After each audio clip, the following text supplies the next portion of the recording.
خوتي خواتاتي اهلا وسهلا مرحبا بكم يا جماعه الخير صباح الخير عليكم بونجور tout le monde azul fillaoun والسلام عليكم. Nous sommes le 12 août 2023 et pratiquement une semaine après son intervention télévisée, le président algérien Abdelmadjid Tebboune continue de susciter la controverse et la polémique. C'est un phénomène Abdelmadjid Tebboune. Donc on le dit, les gens, Wallah al-Adim, dans l'histoire de l'Algérie, et je pense que dans l'histoire des présidents du monde entier, il est en train de d'écrire une page de l'histoire pas très glorieuse, mais très rigolote. En tout cas, il fait partie. Voilà, vraiment, il a créé un nouveau phénomène.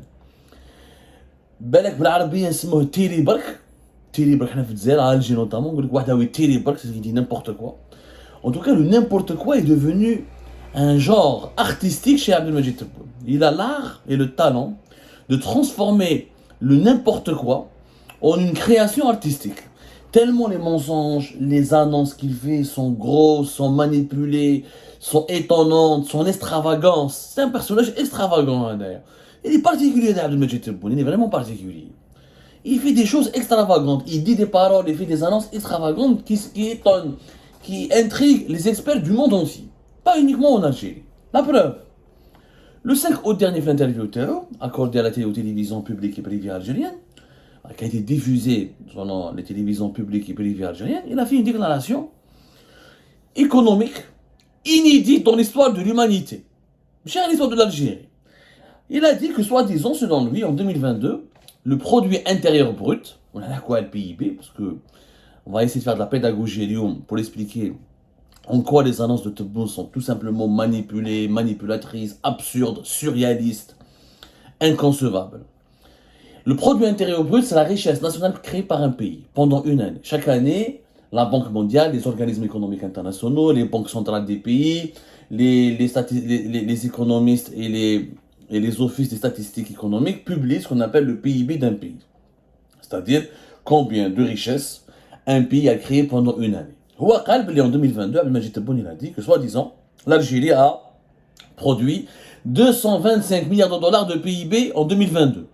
225 milliards de dollars, et d'après lui, ce chiffre pourrait atteindre 240 à 245 milliards de dollars. Un chiffre qui n'a ni queue ni tête et qui a étonné beaucoup de monde parce que le PIB de l'Algérie, officiellement selon la Banque mondiale, il est uniquement de 187 milliards de dollars. Et lors des dernières actualisations des données de la Banque mondiale, le PIB de l'Algérie est à peine de 191 milliards de dollars. Il n'a jamais dépassé les 200 milliards de dollars. Depuis 2014, c'est rare où l'Algérie a dépassé le niveau de richesse nationale créée, de toutes les richesses créées pendant une année par l'Algérie, n'a rarement dépassé les 200 milliards de dollars, à l'exception de 2014 et d'une autre année. Je vais vous expliquer tout à l'heure les chiffres. Qui trouvent les chiffres dans la Banque mondiale, les chiffres officiels, même de l'Office national des statistiques, qui est un organisme gouvernemental algérien. Et quand tu les compares avec les chiffres donnés par Tebboune, on a l'impression qu'entre 2021 et 2022, la croissance économique en Algérie a dépassé les 25%.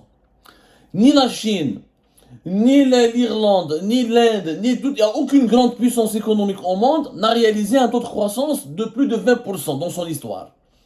Les taux de croissance les plus élevés sont 10, 12, 13, mais entre plus de 20 jusqu'à 25%. Mais ton pays est en train d'exploser économiquement.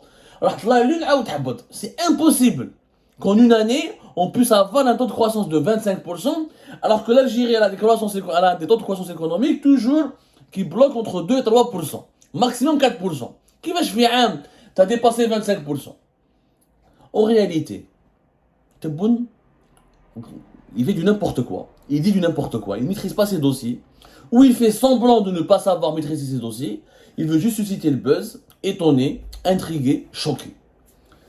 Donc là, Oualech Tebboune a dit du n'importe quoi. On va l'expliquer. De façon pédagogique. Qu'est-ce que c'est que le PIB? Parce que les Algériens, on utilise ce terme et ce concept régulièrement, en permanence, dans nos émissions de décryptage économique. Et on arrive à l'expliquer. Mais cette fois-ci, je vais utiliser encore plus de pédagogie. Le PIB, c'est l'ensemble des richesses. Les richesses, c'est quoi? Produites par un pays pendant une année. Produites par un pays sur son territoire national, par les résidents de son territoire national, pendant une année. Les richesses peuvent être matérielles et immatérielles. C'est-à-dire, ça peut être des marchandises, ça peut être des services. Les nouvelles technologies le tourisme est une richesse. Les nouvelles technologies, c'est une richesse. Les services de la communication sont une richesse. La culture et les produits culturels, du marketing culturel sont une richesse. Il n'y a pas que les produits matériels. Maintenant, comment on calcule les richesses du PIB? Parce qu'il y a le PIB par habitant, il y a plusieurs concepts. C'est-à-dire que la Banque mondiale, le calcul des PIB, il y a des normes qui ont été fixées par l'Organisation des Nations Unies, et notamment par la Banque mondiale. Et ce sont des normes universelles qui sont pratiquées par tous les pays du monde. Il n'y a pas des normes qui différencient d'un pays à un autre. Après, il y a plusieurs types de PIB. Qui est le PIB par habitant, qui est le PIB en devise, en dollars courants, qui est des PIB en monnaie locale, qui est des PIB par habitant, qui est la croissance du PIB. Il y a plusieurs types de PIB selon l'application de ce concept. Mais le PIB lui-même, comme il est calculé, il y a des normes universelles admises, des critères admis par l'Organisation des Nations Unies et par la Banque mondiale qui regroupe l'ensemble de toutes les banques centrales du monde entier. Alors, qu'est-ce que c'est que, comment on calcule le PIB? Nous allons prendre comme un exemple, très simple, je vais mettre relouche, ناخذ un boulanger, ناخذ un pain, khobza, le boulanger. Le boulanger produit lui aussi, parce que qu'est-ce que c'est que la richesse? Ce qu'on appelle la richesse, en économie, le véritable terme, c'est la valeur ajoutée. Qu'est-ce que c'est que la valeur ajoutée? Comment calculer la valeur ajoutée de la baguette du pain? Comment on calcule la valeur ajoutée d'un boulanger? Un boulanger, pour fabriquer son pain, il a besoin essentiellement de farine et d'énergie. L'énergie, c'est l'électricité, avec laquelle il fait chauffer, le gaz de l'électricité avec lequel il fait chauffer son four, etc., pour fabriquer du pain. On appelle ça en économie les consommations intermédiaires. Avec la valeur ajoutée et les consommations intermédiaires et la production. Le boulanger a produit du pain en utilisant des consommations intermédiaires. C'est-à-dire il lui faut de l'énergie et il lui faut de la farine. Avec ça, il fait du pain. Comment calculer la valeur ajoutée? La valeur ajoutée, c'est quoi? C'est le prix du pain, voilà, moins le prix dans les consommations intermédiaires ou avec la valeur ajoutée. C'est-à-dire, la baguette en France, elle fait 1 euro. 1 euro, il y a 0,30 euros dans la farine, 0,15 euros dans l'électricité. La valeur ajoutée du boulanger est de 0,55.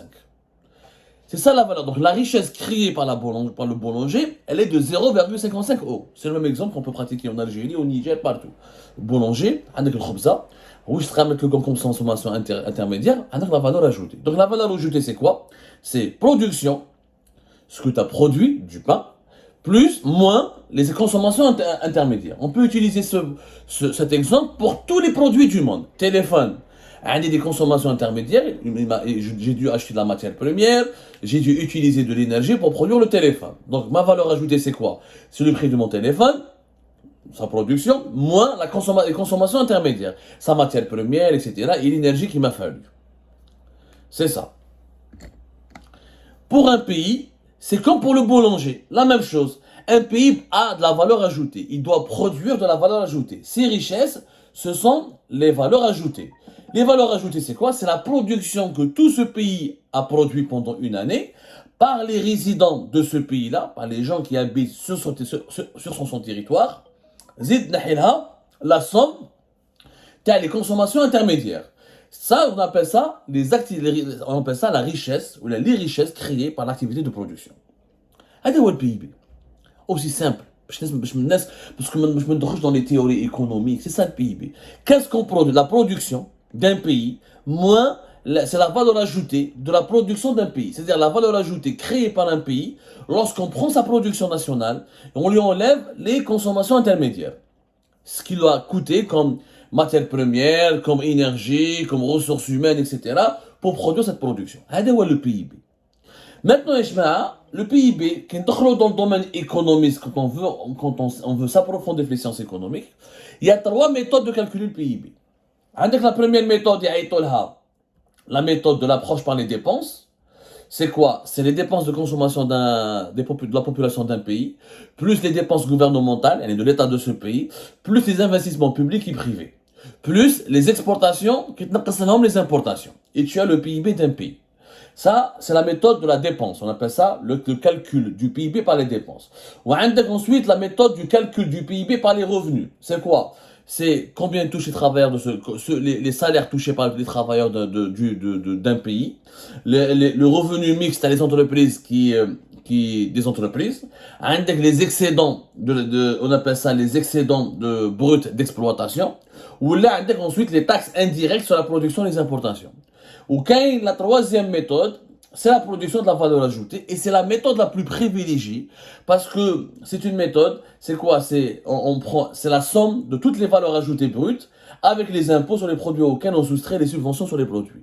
C'est-à-dire, les subventions sur les produits, les taxes et les impôts sur les produits, ou la valeur ajoutée, comme c'est la production d'un pays, les consommations intermédiaires, ce qui est nécessaire pour dépenser, les dépenses nécessaires pour la production, et tu as le PIB. Donc c'est simple. Valeur ajoutée brute, plus impôt sur les bruts, plus l'impôt sur les produits, ou là les subventions. Les produits subventionnés, mais de les PIB parce qu'ils sont subventionnés. Ils n'obéissent pas à la règle de l'offre et de la demande. Leur prix est plafonné. Donc on prend que la valeur ajoutée, plus les impôts sur les produits. Et tu as le PIB. Parce que quand tu vends un produit, tu payes des impôts, donc tu reverses à l'État de l'argent et ça participe à la création de richesse nationale. Voilà comment on calcule le PIB. Ce sont des méthodes internationalement admises, notamment par la Banque mondiale, qui sont utilisées par la Banque centrale algérienne et qui sont utilisées depuis de très nombreuses années par l'Office national des statistiques, un organisme gouvernemental algérien. Maintenant, est-ce que l'Algérie réellement a produit 24 milliards de dollars jusqu'à 244 milliards de dollars de richesse? C'est complètement faux. Complètement faux. Le dernier chiffre de la Banque mondiale qui a compilé toutes ces données, des données qui ont été communiquées par... Comment on calcule le PIB? Tu as deux sources. Avec les données communiquées par les administrations, par l'État, par les ministères de l'économie, le ministère des Finances, la Banque centrale, les offices de statistiques qui sont reliés au gouvernement. Ou avec ensuite les enquêtes conjoncturelles, c'est-à-dire que les organismes internationaux, les banques, etc., ils font eux-mêmes des enquêtes indépendantes conjoncturelles pour comparer est-ce que les chiffres donnés par les États ou par les administrations sont corrects. Parce que si on prend comme source uniquement ce qu'avance l'administration, ou l'État, eh ben on va avoir que des chiffres positifs et les États ne veulent pas, malheureusement, reconnaître que des fois, ils sont en train de prendre de mauvaises décisions qui aggravent, la production de richesse de leur pays, ou là qui ont leur mauvaise gouvernance n'est pas forcément reconnue dans les chiffres qui sont communiqués aux institutions internationales. Donc il y a deux types de sources. Donc la Banque mondiale, elle fait des enquêtes conjoncturelles, elle a des délégats, elle a des experts qui travaillent pour elle, elle a des experts qui visitent les pays, qui prennent les chiffres et les données communiquées par les ministères des Finances des États membres de la Banque mondiale. Même ils font une enquête sur le terrain, ils comparent entre les chiffres donnés par le gouvernement avec leurs propres données compilées et ensuite ils donnent l'appréciation définitive, l'évaluation définitive du PIB d'un pays. Le PIB de l'Algérie, de 2022, il est de 191 milliards de dollars, alors qu'auparavant, la Banque mondiale avait annoncé un PIB de 187 milliards de dollars. Il n'a jamais dépassé les 200 milliards de dollars. Et déjà 191, c'est un bon chiffre, parce qu'en 2020, à cause de la Covid-19, le PIB de l'Algérie a jusqu'à 145 milliards de dollars, et nous avons été énormément appauvris par les conséquences désastreuses, et nous n'avons pas su gérer, le régime algérien de Tebboune n'a pas su gérer, limiter les dégâts, n'a pas su gérer la séquence de la pandémie de la Covid-19, et n'a pas su limiter les dégâts économiques provoqués par la pandémie de la Covid-19. En 2021, jusqu'à 163 milliards de dollars, le PIB de l'Algérie, et en 2022, à 191 milliards de dollars, c'est-à-dire l'ensemble des richesses créées par l'Algérie, la valeur ajoutée des richesses créées par l'Algérie a atteint 191 milliards de dollars. L'ensemble des richesses, biens et services, c'était 191 milliards de dollars. Ça s'explique par le niveau record des prix du pétrole et du gaz qui ont augmenté. Je vous rappelle que le prix du pétrole et du gaz, le prix du baril du pétrole, il a flirté avec les 130 dollars pendant une bonne partie de l'année 2022 et les prix du gaz ont augmenté de façon phénoménale de 50 jusqu'à 80% durant quelques périodes de l'année 2022. Donc grâce à l'augmentation des prix des hydrocarbures, l'Algérie s'était enrichie en 2022 par rapport à 2021. Mais le PIB de l'Algérie, la richesse nationale, l'ensemble des richesses nationales créées par l'Algérie en 2020 n'ont jamais dépassé, ni en 2021, ni en 2022, les 200 milliards de dollars. L'Algérie, son meilleur PIB a été réalisé en 2014 avec 213 milliards de dollars. En 2013, 209 milliards de dollars. En 2012, 209 milliards de dollars aussi. En 2011, 200 milliards de dollars. De 2011 jusqu'à 2014, l'Algérie avait un PIB entre 200 et 213 milliards de dollars. Pourquoi? Pourquoi? Parce qu'à l'époque, on exportait beaucoup de pétrole et de gaz. On avait une production nationale du pétrole et du gaz qui était importante. En 2014, on importait, on produisait 1,5 million de barils. En 2013, 1,4 million de barils. Aujourd'hui, depuis 2019, on produit moins de 1 million de barils. C'est pour ça que l'Algérie s'est appauvrie, parce qu'elle est dépendante, ultra dépendante que de son pétrole et de son gaz. Donc, comme la production du pétrole et comme la production du gaz a aussi chuté, on exportait pour une soixantaine de milliards de mètres cubes, et depuis 2016, on a 40 milliards de mètres cubes. Là, on a remonté un petit peu en 2022 vers une quarantaine de milliards de mètres cubes par rapport à 2021 et 2020, mais toujours est-il, nous sommes la production du gaz comme du pétrole a beaucoup baissé en Algérie par rapport aux années précédentes. Par rapport aux années 2013-2014, où le pays, entre 2011 et 2014, c'était la période pendant laquelle l'Algérie était la plus riche, grâce à des prix de pétrole très élevés. Maintenant, il y a eu le choc pétrolier. Ce que les Algériens ne savent pas, ou là, très peu d'entre eux, on ne leur explique pas assez, pourquoi le pays a commencé à s'appauvrir depuis 2014. Parce que 2014, il y a eu le choc pétrolier. Entre 2014 et 2016, les prix du pétrole ont baissé de 65%. Le baril qui était en moyenne à 110 dollars est tombé jusqu'à 35 dollars à partir de 2016. C'est ce qu'on appelle le choc pétrolier. Le choc pétrolier a provoqué beaucoup de pertes pour l'Algérie. La preuve, le PIB de l'Algérie, en 2014, il était de 213 milliards de dollars. En 2015, à 165 milliards de dollars. Parce que les prix du pétrole ont chuté. Comme vous savez, quand les prix du pétrole chutent, les prix du gaz chutent aussi parce qu'ils sont généralement indexés. Donc, on s'est appauvri à cause du choc pétrolier. Qu'est-ce qui s'est passé en 2014 pour qu'il y ait un choc pétrolier? En 2014, il y a eu un choc pétrolier parce que il y a eu le ralentissement de la croissance économique de la Chine et des pays émergents comme le Brésil, l'Inde, la Turquie, etc. En plus, il y a eu le pétrole de schiste et le gaz de schiste américain. Les États-Unis d'Amérique ont inondé le marché mondial par leur pétrole. Il faut savoir qu'à partir de 2014, les États-Unis d'Amérique ont produit 11 millions de barils par jour. Ils sont devenus pratiquement égaux ou même supérieurs à la production de l'Arabie Saoudite qui est entre 10 et 11 millions de barils par jour. Les États-Unis d'Amérique qui étaient dépendants des importations du pétrole à 60% en 2005, ils n'étaient plus dépendants des importations du pétrole qu'à 30% en 2016. C'est-à-dire qu'en 2005, 60% de leur pétrole consommé venait de l'étranger. En 2016, à peine 30% vient de l'étranger. Donc, ils ont pu satisfaire leurs besoins. Et quand les États-Unis avec la Chine sont les deux grands demandeurs d'énergie à travers le monde, quand la demande américaine a pratiquement disparu sur le marché mondial, les prix du pétrole et du gaz ont complètement chuté à cause de la production du pétrole et du gaz de schiste américain. L'Arabie Saoudite et les autres pays membres de l'OPEP étaient obligés de baisser leur production pour essayer de faire remonter les prix à partir de 2016, parce que le pétrole américain de schiste et le gaz américain de schiste notamment le pétrole américain de schiste, a totalement déséquilibré l'offre mondiale de la production du pétrole. Voilà ce qui s'est passé. Donc on a commencé à s'appauvrir, et depuis cette date, le PIB de l'Algérie a atteint 174 milliards de dollars en 2018, a atteint 171 milliards de dollars en 2019, on va dire la pandémie de la Covid-19 en 2020, on va dire que les conséquences de la pandémie se sont prolongées en 2021. Les prix du pétrole et du gaz ont remonté uniquement en 2022. Et c'est pour ça que nous avons un PIB qui est de 191 milliards de dollars en 2022. Mais jamais, au grand jamais, le PIB de l'Algérie n'a dépassé les 200 milliards de dollars comme le prétend Abdelmadjid Tebboune. C'est tout simplement un mensonge. C'est malhonnête. C'est une grosse fake news. Et les méthodes de calcul utilisées par Abdelmadjid Tebboune ne sont pas admises ni par les économistes ni par les experts. Qui disent ce qui est complètement faux. Le marché informel, il est calculé. Il est calculé dans le calcul du PIB.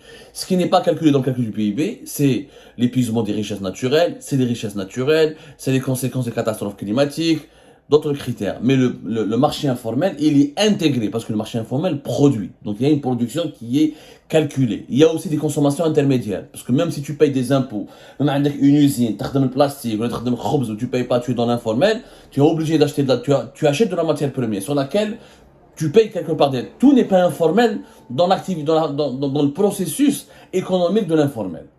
Mais bon, j'ai l'impression qu'Abdelmajid Tebboune avait envie de mentir, ou avait juste envie de susciter le buzz, pour des raisons qui sont liées à la politique interne, à la promotion peut-être de son futur deuxième mandat, mais qui ne sont absolument, des considérations qui n'ont absolument rien de rationnel, ou là qui n'ont absolument aucun lien avec la réalité du développement de notre chère Algérie.